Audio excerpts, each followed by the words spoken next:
another gift from my sister Neneng.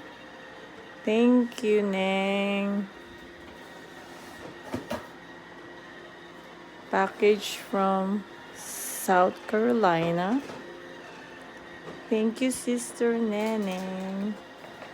My sister gave me this. Wow. Nice. Right? So good. First class.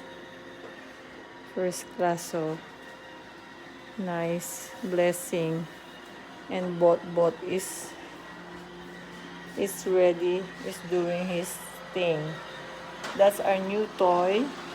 He is called, his name Bot, given to us by Sister Hazel Salcedo. Our gift,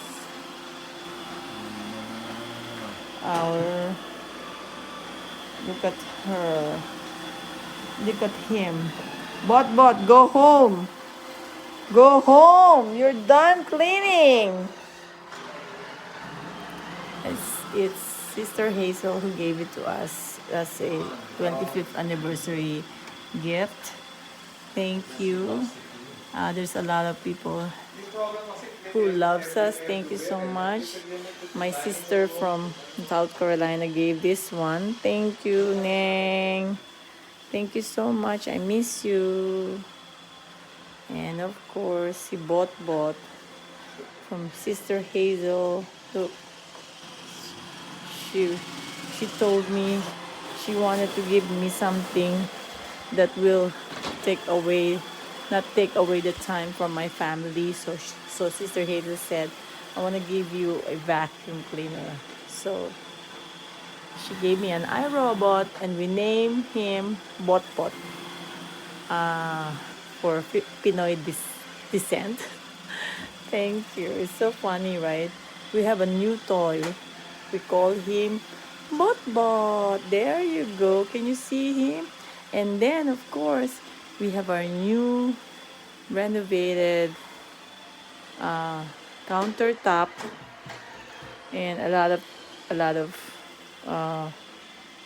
this is our new sink. It's so nice because it's very deep.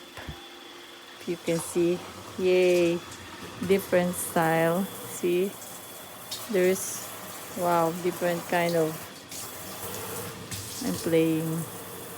There you go. So it is good. Praise the Lord.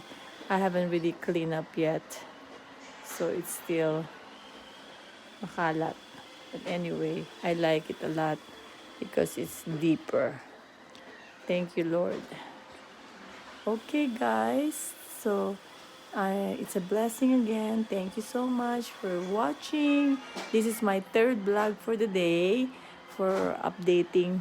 Thank you for all my friends who's always supporting me in my blog. God bless you. Good night. It's already 9:30 here, LA time. God bless you.